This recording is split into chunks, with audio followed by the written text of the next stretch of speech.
By now, most people are familiar with the concept of quantum mechanics, or have at least heard mention of it once or twice. Put simply, quantum mechanics is the study of the subatomic world and how individual particles interact with each other. This is the scale at which classical physics breaks down and is no longer capable of making accurate predictions. Perhaps the most notable and startling development in the study of quantum mechanics is the famous double-slit experiment, of which there are quite a few permutations. Essentially, they managed to fire a single particle, such as an electron or photon, at a screen, but placed a barrier with two slits in front of the screen. Expecting to see two lines form on the screen, they were astonished to see instead an interference pattern as you would expect to see when firing a stream of particles through the slits, which would then interact with each other as waves to form the interference pattern on the screen. But they were only firing one particle at a time. It was interacting with itself. Not to be stymied by some hitherto assumed inanimate object, those clever scientists figured they'd get to the bottom of this by putting a detector on the other side of the barrier to see which slit the particle was actually passing through.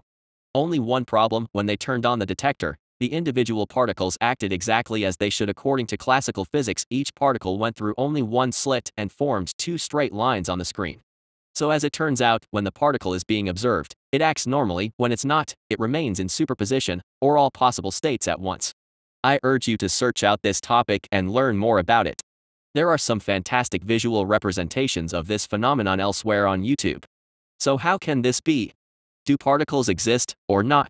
There's been a rather spicy debate raging over the last few decades as to whether or not consciousness plays any role in these particles changing state or collapsing the wave function. What's odd to me is the scientific community's willful ignorance of the implications of this strange, relatively new field of study. I have yet to hear a scientist acknowledge that these rather unexplainable phenomena could be considered evidence of an unseen realm. It's so obviously there, this other realm, and yet since we can't measure it or prove its existence, scientists vehemently deny the possibility that it could be anything more than a series of natural phenomena that we will figure out over time with advancements in technology.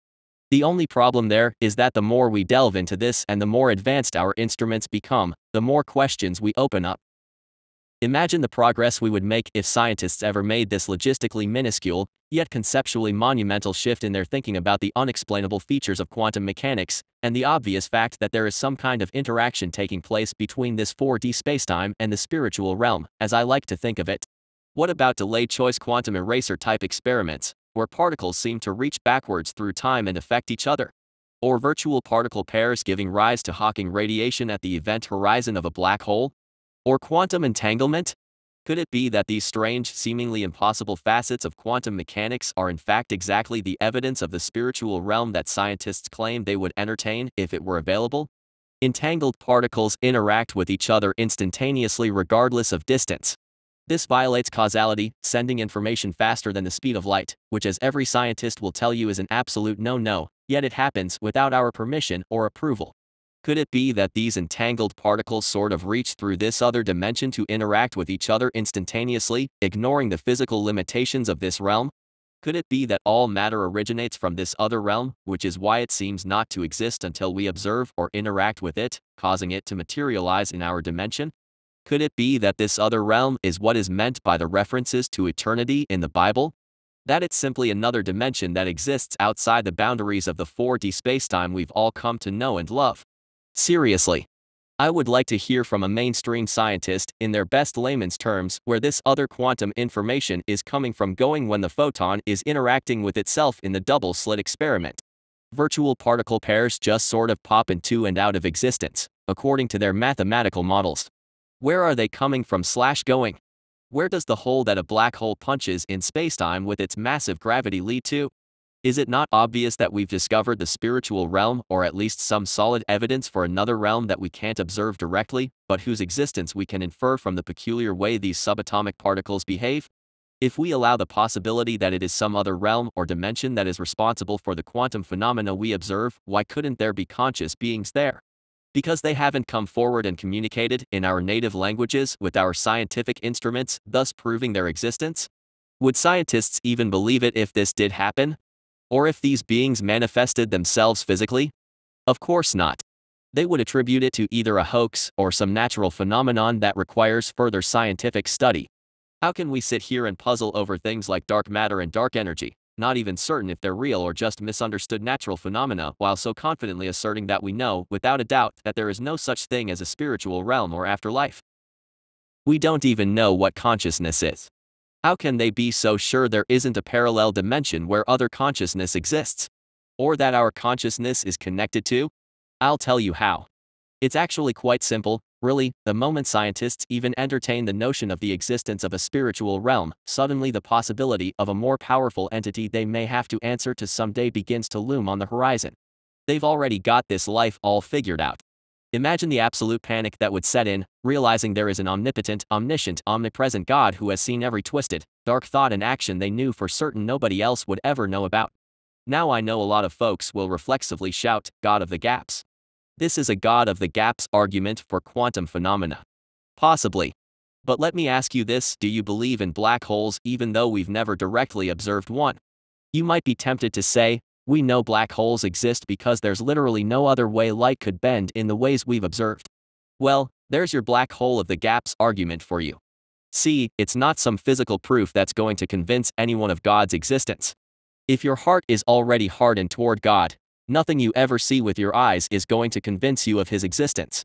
You will devise clever explanations for any and all phenomena that could be attributed to a spiritual realm, even if only just to convince yourself.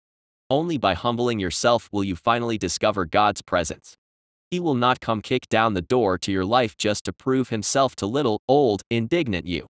Sadly, not everyone will develop the humility necessary to experience God's power in their lives. They rely on their own understanding, and with hubris, they mock those who have humbled themselves at the feet of Jesus Christ. So tell me, on which side of the fence will you be when Jesus returns? Worshipping your scientific instrumentation and your high priests of scientism with their reassuring lie that there is no God, no heaven and no hell? I certainly hope not. After all, it is a fearful/dreadful/terrifying thing to fall into the hands of the living God. Hebrews 10:31.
Thank you.